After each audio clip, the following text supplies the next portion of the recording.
YS షర్మిలను Congress పార్టీలో join అవ్వకుండా జగన్మోహన్ రెడ్డి అడ్డుకునే ప్రయత్నం చేస్తున్నారా? అందుకు జగన్మోహన్ రెడ్డి తెర వెనక భారీ స్కెచ్ వేస్తున్నారా అంటే అవుననే సమాధానం ఇస్తున్నారు కొంతమంది రాజకీయ విశ్లేషకులు.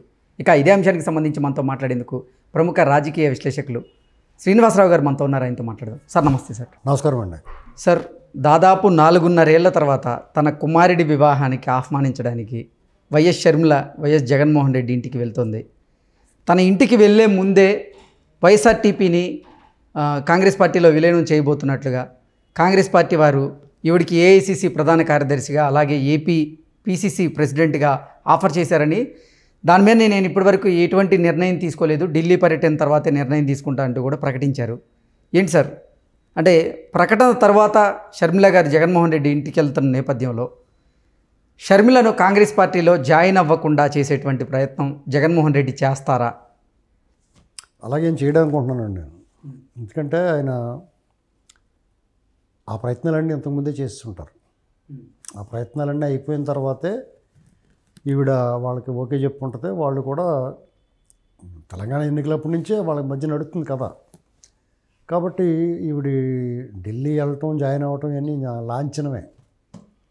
ఆవిడకి ఏ పదవులు ఇస్తారో, కేంద్ర పార్టీలో ఇస్తారా లేకపోతే ఇక్కడ వర్కింగ్ ప్రెసిడెంట్, పిసిసి అయితే ఎవరు వర్కింగ్ ప్రెసిడెంట్గా చేయమంటారు, స్టార్ క్యాంపెయినర్గా గట్రా ఉండమంటారు. ఓకే, అంటే పిసిసి అధ్యక్ష పదవి ఇచ్చే అవకాశం అయితే లేదు? అదే ఉండదండి.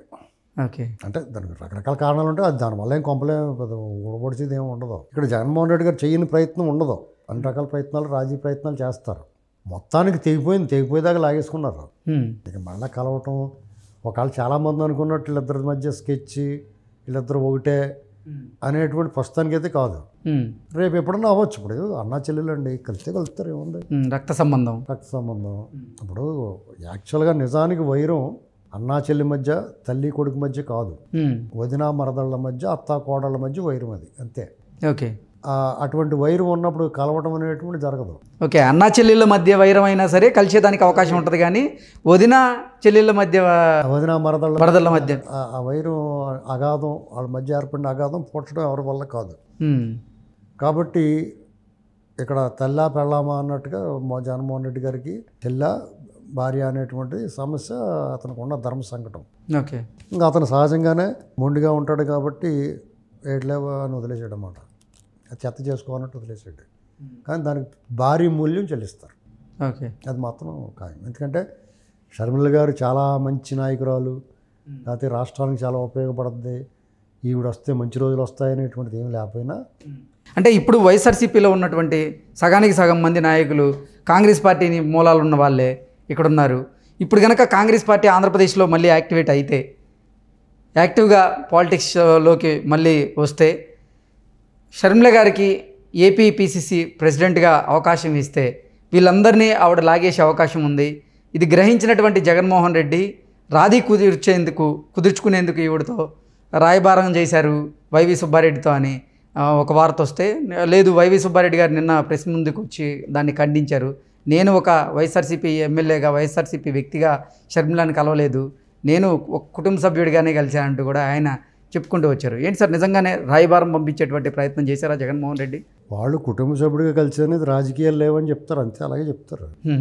చెప్పేదోటి చేసేదోటి చేస్తూ ఉంటారు. దాన్ని బట్టి ఇప్పుడు రకరకాల వార్తలు వస్తాయండి సార్.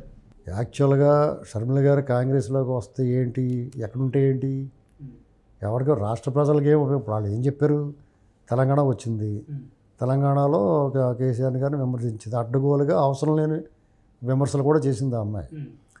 అప్పుడు సరే, చాలామంది నాతో పాటు చాలామంది విమర్శించారు, నీకు మీ అన్న మీద గొడవలు ఉంటే మీ అన్న దగ్గర అక్కడ పెట్టాలి కానీ పార్టీ ఇక్కడ పెడతాం ఏంటంటే, నేను తెలంగాణ కోడల్ని ఇలాంటివన్నీ చెప్పుకుంటూ వచ్చింది. అప్పటికి ఏదో కన్విన్స్ చేసుకొని ట్రై చేసింది. ఆవిడకి అంత సీన్ లేదని అర్థమైపోయింది. అక్కడ తెలంగాణ వాళ్ళు కొంచెం తెలివైన వాళ్ళు కాబట్టి నీ పని చూసుకోమ్మా, రాజ్యం చూస్తున్నాం కదా, ఇక్కడ అవసరం లేదని చెప్పారు. ఓకే సార్, ఆంధ్రప్రదేశ్లో అంటే ప్రభుత్వ వ్యతిరేక ఓటు ఇప్పటికే టీడీపీ జనసేన కూటమి వైపు ఉందని, కొంతమంది వైఎస్ఆర్సీపీ వైపు ఉన్నటువంటి అసంతృప్త ఎమ్మెల్యేలు కొంతమంది జగన్మోహన్ రెడ్డి మీద అసహనంతో ఉన్నారు. కాబట్టి వీళ్ళు షర్మిలను తెర మీదకి తీసుకొచ్చారు కాంగ్రెస్ పార్టీ. సో ఆ అసంతృప్త నేతలందరినీ షర్మిల లాగేయబోతున్నారు. ఈరోజు కూడా ఒక ఉదాహరణ చూసాం. మల్లాది విష్ణు గారికి విజయవాడ సెంట్రల్ నుంచి సీట్ ఇవ్వకపోతే అక్కడ చాలామంది కూడా బయటకు వచ్చి నిరసన చేస్తున్నారు. ఆయనకి సీట్ ఇవ్వాల్సిందిగా కూడా అభ్యర్థిస్తున్నారు. ఒకవేళ సీట్ ఇవ్వకపోతే ఆయన కాంగ్రెస్ పార్టీలోకి వెళ్ళబోతున్నాడు అంటూ కూడా ఒక వార్త బయటకు వచ్చింది. ఇలాంటి అసంతృప్తులు ఎవరైతే ఉన్నారో వాళ్ళందరినీ కూడా షర్మిల లాగేయబోతున్నారు.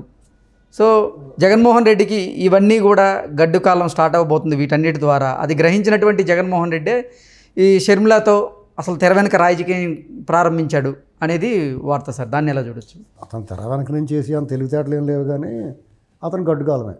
ఇప్పుడు అంతా మీరే చెప్పిస్తారు, అందులో గడ్డుకాలమే అది. అంటే ఒకవేళ కనుక ఏపీ పిసిసి ప్రెసిడెంట్గా షర్మిలకి బాధ్యతలు కనుక ఇస్తే పరిస్థితి ఎలా ఉండబోతుంది జగన్మోహన్ రెడ్డి? అంటే పిసిసికి ఇచ్చినా లేకపోతే ఏఐసిసి అధ్యక్షురాలు ఇచ్చినా కానీ కొత్త పెద్ద మార్పులు ఏమి ఉండవండి. కానీ ఆవిడ వల్ల ఈ రాష్ట్ర ప్రజలకు కానీ దేశానికి కానీ పెద్ద ఏమి మేలు ఏం జరగదు. వాళ్ళు కూడా చేస్తానేం చెప్పట్లేదు, నేను ప్రజలకి ఇది చేస్తానని ఏం చెప్పట్లేదు. వాళ్ళు ఎంతసేపు ఆవిడ ఇక్కడ కేసీఆర్ గారిని విమర్శించింది, ఇప్పుడు రేపు ఎవరిని విమర్శిస్తుందో చూడాలి.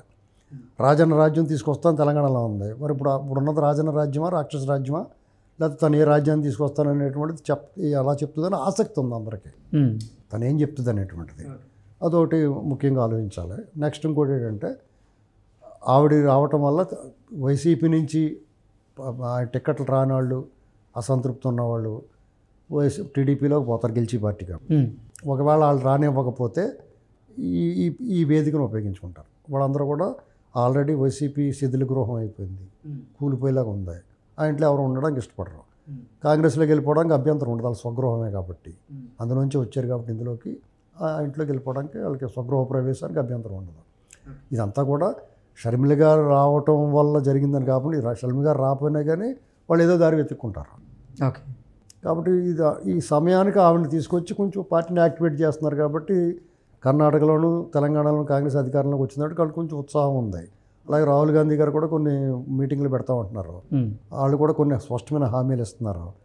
బీజేపీ ఏదైతే వదిలేసిందో ఆ హామీలన్నీ మేము నెరవేరుస్తామయ్యా బాబు అని చెప్తున్నారు వాళ్ళు. కాబట్టి ప్రజలకి వాళ్ళ మీద కోపం తగ్గొచ్చు. ఇంకానే బీజేపీ మీద మాత్రం కోపం ఉంది, ఇంకా పెరుగుతూ ఉంది. కాబట్టి అది అడ్వాంటేజ్గా మారితే ఎన్నికల్లో గెలిచేంత సీన్ లేకపోయినా జగన్మోహన్ రెడ్డిని మటాష్ చేసేయడానికి ఉపయోగపడతారు. ఓకే, ఎందుకంటే జగన్మోహన్ రెడ్డి గారు కూడా ఉన్న కొన్ని వర్గాలు ఎట్టి పరిస్థితుల్లో టీడీపీ వైపు వెళ్ళలేని వాళ్ళు కాంగ్రెస్ వైపు వెళ్తారు. అది కూడా టీడీపీకి మేలే.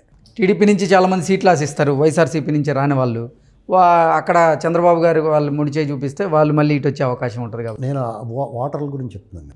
నాయకులు ఎక్కడ ఉంటాయి?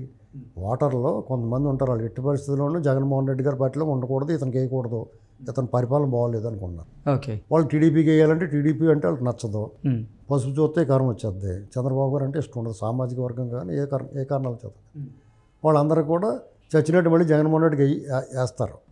అలాంటి పరిస్థితి లేకుండా ఇప్పుడు వాళ్ళకి ఆల్టర్నేటివ్ దొరికింది.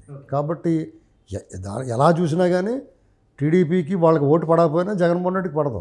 ఓకే సార్, 4.5 ఏళ్ళ తర్వాత అసలు షర్మిల గారు జగన్మోహన్ రెడ్డితో ఈరోజు భేటీగా నేపథ్యంలో కేవలం వివాహానికి సంబంధించినటువంటి చర్చ వాళ్ళ మధ్య వచ్చే అవకాశం ఉందా, లేదంటే రాజకీయ చర్చ కూడా వచ్చే అవకాశం? ఏమి ఉండదండి, రాజకీయ చర్చ ఏమీ మాట్లాడరా.